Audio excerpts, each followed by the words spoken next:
Meet the newest Dungeons & Dragons party in the first epic adventure of the Fallbacks. To become renowned adventurers, this party needs to survive their first job. Hello and welcome to Liam's Lyceum. I'm your host Liam, aka Hembar, and today I'll be doing a spoiler-free review of Jaleigh Johnson's Dungeons & Dragons The Fallbacks Bound for Ruin. Bound for Ruin is a 2024 novel that just came out on March 5th. And for some reason, the new novel has an insanely long title, Dungeons & Dragons, The Fallbacks, Bound for Ruin.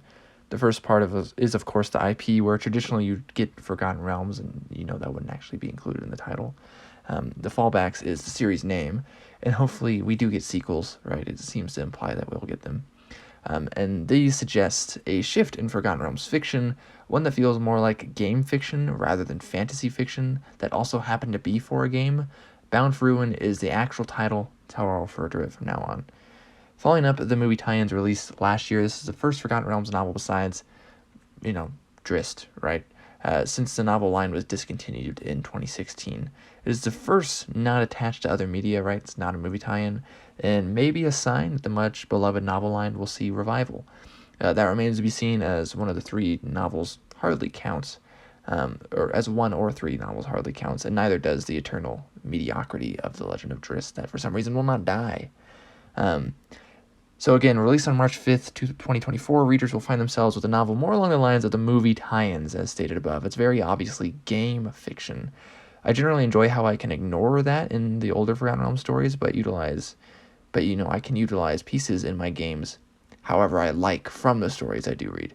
This is almost certainly not Johnson's call, but whoever is in charge of the novel, so it smacks of emasculated 5th edition lore set on the Sword Coast, and there's a cute pet that's a version of an aberration, and so forth. Though it's cheesy at times, it's not bad, and hopefully leads to new releases of novels in the vein that I do like, the traditional Forgotten Realms novel. The length is wonderful. I'm glad the novel's not bloated like much fantasy is these days. It does stay to the normal Forgotten Realms length.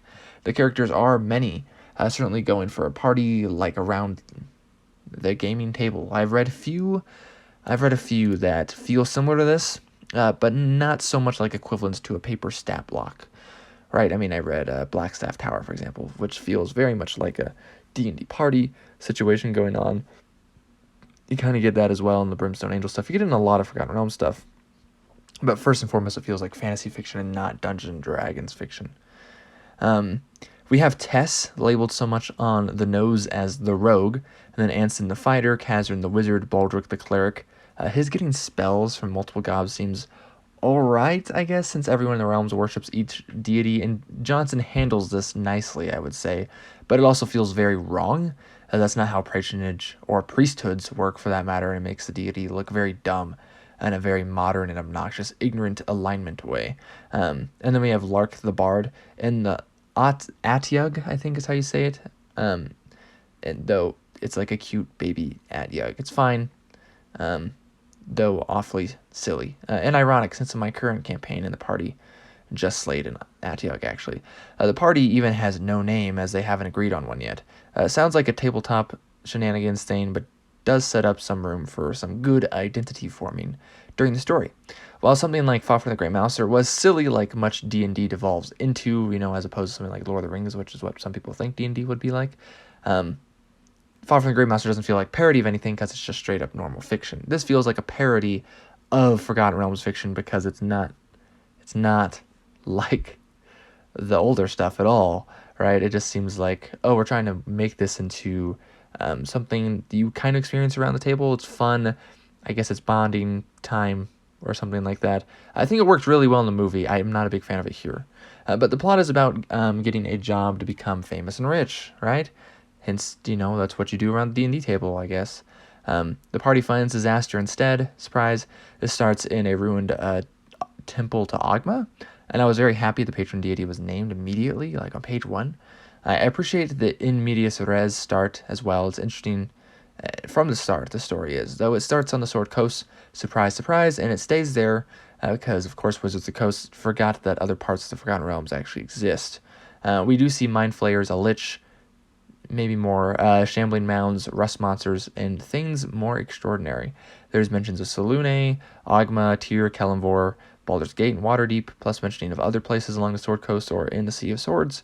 There's the Zhentarim, and they're actually a main antagonistic force, which is kind of refreshing to see.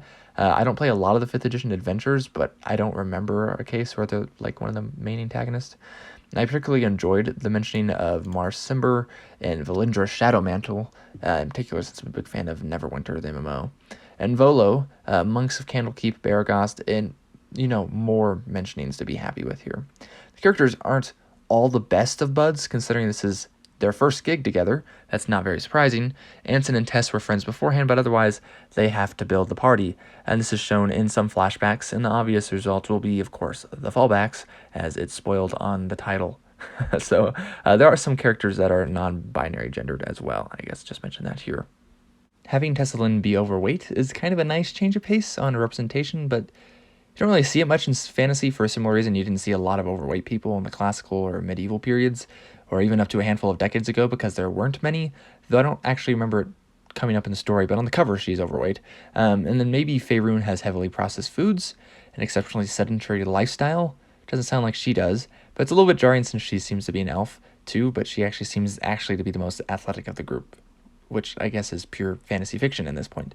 So beyond the parody, right, this feels like parody, right? Johnson does a good job. I do worry that every future installment will be drivelous in this satirical fashion, and I want stories that feel part of a world, not some fictionalization of a game, and that's my personal pet peeve, right?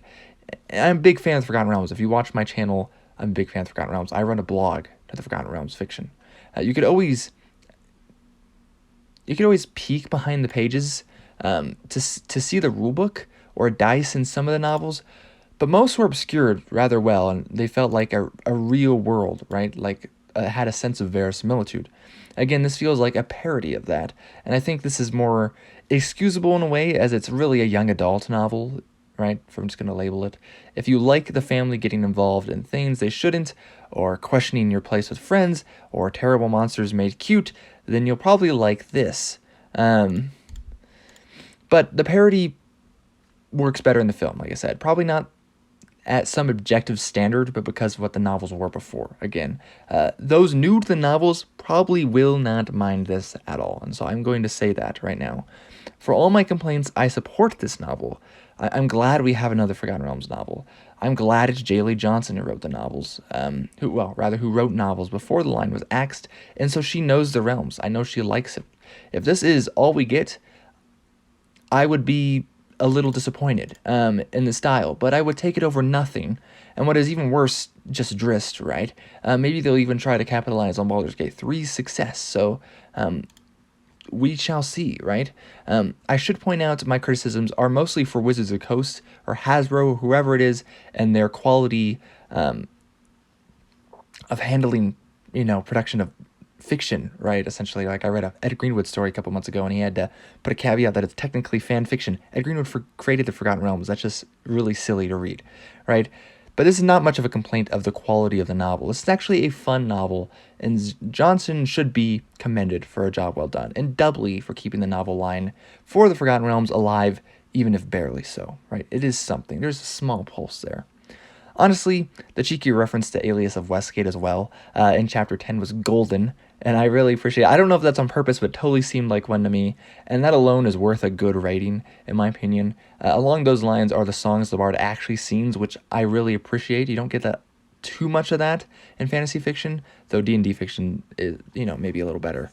But I appreciate this over something like they sing a song.